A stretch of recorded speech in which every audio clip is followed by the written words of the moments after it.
Hello, welcome back to our channel talk times. ഇന്ന് വന്നിട്ടുള്ളത് ചെറിയൊരു വീഡിയോ ആയിട്ടാണ്. നമ്മൾ ചേട്ടൻ്റെ കസിൻ്റെ കല്യാണത്തിന് പോയിട്ടുണ്ടായിരുന്നു. കുറച്ച് നാളായിട്ടോ കല്യാണം കഴിഞ്ഞിട്ട് വീഡിയോ ഇപ്പോഴാണ് ഇടുന്നത് കേട്ടോ. കുറച്ച് തിരക്കും കാര്യങ്ങളൊക്കെ ആയിപ്പോയി, അതുകൊണ്ട് ഇടാൻ പറ്റിയില്ല. പിന്നെ കല്യാണം ഇരിക്കൂർ കുട്ടാവ് ഖദീജാസ് ഓഡിറ്റോറിയത്തിൽ വെച്ചായിരുന്നു കേട്ടോ. നല്ല വലിയ വമ്പൻ ഓഡിറ്റോറിയം ആയിരുന്നു കേട്ടോ. നല്ല രസമുണ്ടായിരുന്നു കാണാനൊക്കെ. അപ്പം കുറേ പാർക്കിംഗ് ഏരിയയും കാര്യങ്ങളും സൗകര്യങ്ങളും ഉണ്ട് കേട്ടോ. എല്ലാം അടിപൊളിയായിരുന്നു. ഞങ്ങളവിടെ എത്തി രാവിലെ എനിക്ക് കുറച്ച് ആരോഗ്യ പ്രശ്നങ്ങളും കാര്യങ്ങളും ഛർദിയും ഗ്യാസ് കയറിയിട്ടുള്ള തലകറക്കം അങ്ങനത്തെ സംഭവങ്ങളൊക്കെ ആയതുകൊണ്ട് മരുന്ന് മേടിച്ച് ഇവിടെ എത്തിയപ്പോഴത്തേക്കും കെട്ട് കഴിഞ്ഞവരാണ് നിൽക്കുന്നത്. അപ്പോൾ ഇവിടെ ഒരുപാട് ആളുണ്ടായിരുന്നു. എല്ലാവരും നിന്ന് ഫോട്ടോ എടുക്കലും കാര്യങ്ങളും പരിപാടികളുമായിരുന്നു. കുറച്ച് പേര് ഫുഡ് കഴിക്കാൻ പോയി. അങ്ങനെ നമ്മൾ റിലേറ്റീവ്സൊക്കെ ആയിട്ട് കുറേ കാലം കൂടി ഇങ്ങനെ കല്യാണങ്ങളിലൊക്കെ പോകുമ്പോഴാണല്ലോ എല്ലാവരും കാണും.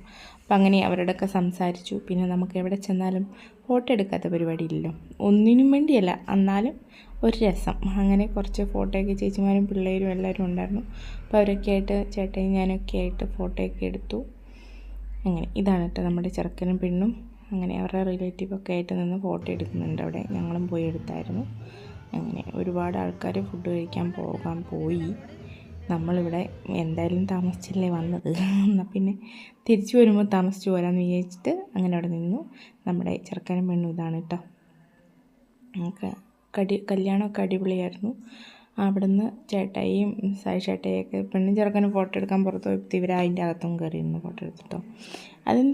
എന്താണെന്നറിയത്തില്ല, അതൊരു വൈബ്. അതിനുശേഷം നല്ല അടിപൊളി സദ്യേൻ്റെ മണം വന്നിട്ട് പിന്നെ കുറേ നേരം ക്ഷമിച്ചു. കുറേ കഴിഞ്ഞ് ലാസ്റ്റൊക്കെ പോയി കഴിക്കാമെന്ന് വിചാരിച്ചിട്ട് അങ്ങനെ അവിടെ നിന്നു. എന്നിട്ട് പിന്നെ സദ്യ നല്ല വമ്പൻ സദ്യയായിരുന്നു. അപ്പം നമുക്ക് കാണുമ്പോൾ തന്നെ ഭയങ്കര സന്തോഷം തോന്നും കേട്ടോ. 2 കൂട്ടം പായസവും ചോറും കറികളൊക്കെ ആയിട്ട് ബിരിയാണിനേക്കാളും സദ്യ കഴിക്കുമ്പോൾ ഒരു സുഖമല്ലേ. അപ്പം അങ്ങനെ എന്തൊക്കെ പറഞ്ഞാൽ, പക്ഷേ ബിരിയാണി ഉണ്ടെങ്കിൽ ബിരിയാണി കഴിക്കാതെ വേറെ കാര്യം. അപ്പം അങ്ങനെ ഞാനെന്നാൽ രാവിലെയോ തലവേനയും ഛർദിയും തലകറക്കമൊക്കെ ആയിട്ട് ഞാനൊന്നും മര്യാദ കഴിച്ചില്ല. കഴിച്ചൊക്കെ ഛർദിക്കുകയൊക്കെ ചെയ്ത മരുന്നൊക്കെ മേടിച്ചാൽ ഇങ്ങ് വന്നത്. എന്നാൽ പിന്നെ അടിപൊളി സദ്യ കഴിച്ചേക്കാമെന്ന് വിചാരിച്ചിട്ട് പോയിരുന്നു. നല്ല മണമൊക്കെ ഉണ്ട്. റെഡിയായി എന്നൊക്കെ വിചാരിച്ച് കഴിച്ചു. കുറച്ച് കഴിച്ചപ്പോഴത്തേക്കും എനിക്ക് പറ്റുന്നില്ലായിരുന്നു. ഒരു 2 കൂട്ടം പായസം ഉണ്ടായല്ലോ, ഒരു കൂട്ടം പായസം ഞാൻ കുടിച്ചു. ഒരു കൂട്ടം എന്നെ നോക്കി അവിടെ ചിരിച്ചുകൊണ്ടിരിപ്പുണ്ട്. അപ്പോഴത്തേക്കും എൻ്റെ ഇടപാട് തീർന്നു കേട്ടോ. വീണ്ടും എനിക്ക് അങ്ങനത്തെ അസ്വസ്ഥതകളൊക്കെ വന്നു. പിന്നെ ഞാൻ അവിടെ നേരിട്ട് വന്ന് ചേട്ടയ്ക്ക് അവിടെ ഇരുന്ന് നന്നായി കഴിക്കുന്നുണ്ട്. അങ്ങനെ അതിന് ശേഷം ഞങ്ങൾ അവിടെ നിന്ന് ഒരു കപ്പിൾ ഫോട്ടോയൊക്കെ എടുത്തു, പിള്ളേരുടെ ഫോട്ടോയൊക്കെ എടുത്ത് പിന്നെ ചുറ്റുപാടൊക്കെ നടന്ന് കണ്ടു. അതിന് സ്റ്റേജിൽ കയറി കണ്ടോ, വലിയച്ഛനും മക്കളും കൂടെ ഇരിപ്പുണ്ട്. അതിന് ശേഷം ലച്ചു അമ്പാടിയും കൂടെ അതിൽ നടന്ന് വീഡിയോ ഒക്കെ എടുത്തു. അതിന് ശേഷം ഞങ്ങൾ വീട്ടിലേക്ക് മടങ്ങി കേട്ടോ. അപ്പം ഇത് ഇരിക്കൂർന്ന് ഒരു 10 മിനിറ്റ് പെരുമണ്ണ് കുട്ടാവ് കണ്ടോ. ഇതാണ് ഓഡിറ്റോറിയം. നല്ല വമ്പൻ ഓഡിറ്റോറിയമാണ് കേട്ടോ. നല്ല രസം അതിൻ്റെ ഉള്ളൊക്കെ കാണാൻ. ഞങ്ങൾ വന്നപ്പം ഇങ്ങനെ വീഡിയോ ഒന്നും എടുക്കാൻ പറ്റിയില്ല. ഒരുപാട് വണ്ടിയും തിരക്കും ബസ്സും ഒക്കെ ആയിരുന്നു.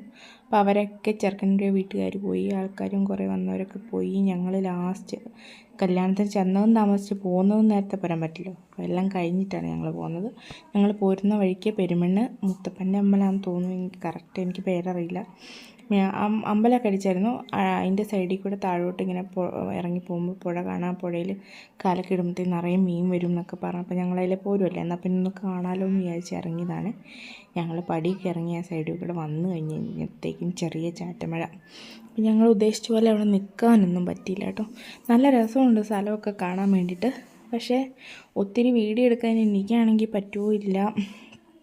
പിന്നെ ഇറങ്ങി വരുമ്പോൾ പിള്ളേരൊക്കെ ആയിട്ട് നമ്മൾ ഇറങ്ങി വരുമ്പോഴത്തേക്ക് അത്യാവശ്യം നന്നായിട്ട് തന്നെ ചാറ്റമഴയുണ്ട്. പിന്നെ എല്ലാത്തിനും പനി പിടിച്ചാലോ, ഞങ്ങൾക്ക് പിന്നെ ആ വഴി കൂടെ സൈഡിൽ കൂടെ എങ്ങാനും പോയാൽ മതി, എന്തെങ്കിലും രോഗം പിന്നെ എല്ലാവർക്കും പിടിക്കും. അതാണ് പിള്ളേരുടെ അവസ്ഥ. അപ്പോൾ അതുകൊണ്ട് ഞങ്ങൾ കുറച്ച് നേരമൊക്കെ അവിടെ നിന്ന്, ഞാനും ക്ഷീണമാണ്, ഗ്രീഷ്മയും ക്ഷീണമാണ്. ഗ്രീഷ്മ പ്രഗ്നൻ്റ് ആയ ക്ഷീണം, നമുക്ക് ഈ ക്ഷീണം. അപ്പം അങ്ങനെ ഒരു കല്യാണം അടിച്ചു പൊളിച്ച് കൂടാൻ വേണ്ടി ഇരുന്നായിരുന്നു. ഞാൻ തലേദിവസം കുറച്ച് തയ്ക്കാനും ഒക്കെ ഉണ്ടായിട്ട് അവിടെ ഇങ്ങനെ ഇരുന്നപ്പോൾ ഗ്യാസ് കയറി. ചോറ് തിന്നിട്ട് ഇരുന്നാൽ മതിയായിരുന്നു, ഒക്കെ ഒപ്പിച്ച് വെച്ചാൽ. അപ്പം അങ്ങനെ അപ്പം അത് കഴിഞ്ഞ് അവിടെയൊക്കെ കണ്ടു. ഇവിടുന്ന് കുറച്ച് വീഡിയോ എടുക്കാമെന്ന് വിചാരിച്ചു, പക്ഷേ പറ്റിയില്ല. അപ്പോഴത്തേക്കും കണ്ടോ, നിങ്ങൾ കാണുന്നുണ്ടെന്നറിയില്ല, മഴ പെയ്യുന്നുണ്ട്. പിന്നെ ചാടി ഓടി വണ്ടി കയറി വീട്ടിൽ പോന്നു.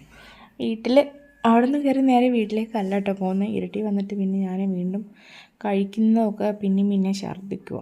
എന്ത് കുടിച്ചാലും ഛർദ്ദിക്കുന്നുണ്ട്. പിന്നെ ഇരുട്ടിയിൽ ആശുപത്രി കയറി ട്രിപ്പൊക്കെ കിട്ടി ഒരു ഇഞ്ചക്ഷനൊക്കെ വെച്ചിട്ടാണ് അന്ന് വീട്ടിലേക്ക് പോകുന്നത്. ഇനി വൈകുന്നേരം നമ്മൾ വീട്ടിലെത്തുമ്പോൾ തന്നെ വൈകുന്നേരമാവും. അത് കഴിഞ്ഞിട്ട് 6:30-7 മണിയാകുമ്പോഴത്തേ റിസപ്ഷന് പോകണം. ലച്ചുകൂടെ ഒരു വീഡിയോ എടുക്കാൻ വേണ്ടി ഓടി കയറുന്നൊക്കെ കേട്ടോ. വിചാരിച്ച പോലെ ഒന്നും എടുക്കാനൊന്നും പറ്റില്ല. അപ്പം അങ്ങനെ ഞാൻ വീട്ടിലെത്തി. പിന്നെ നമ്മൾ പിള്ളേരുടെ കൂടെ അങ്ങനെ പിള്ളേരുടെ കൂടെ കുറയ്ക്കില്ല. കുട്ടാപ്പി ഒരു കൂളിംഗ് ഗ്ലാസ് എടുത്ത് തന്നു. അത് വെച്ച് 2 ഫോട്ടോയൊക്കെ എടുത്തു ചുമ്മാതെ. അപ്പം അങ്ങനെ നമ്മുടെ കല്യാണമൊക്കെ കഴിഞ്ഞ് അടുത്ത വീഡിയോയിൽ കാണാം.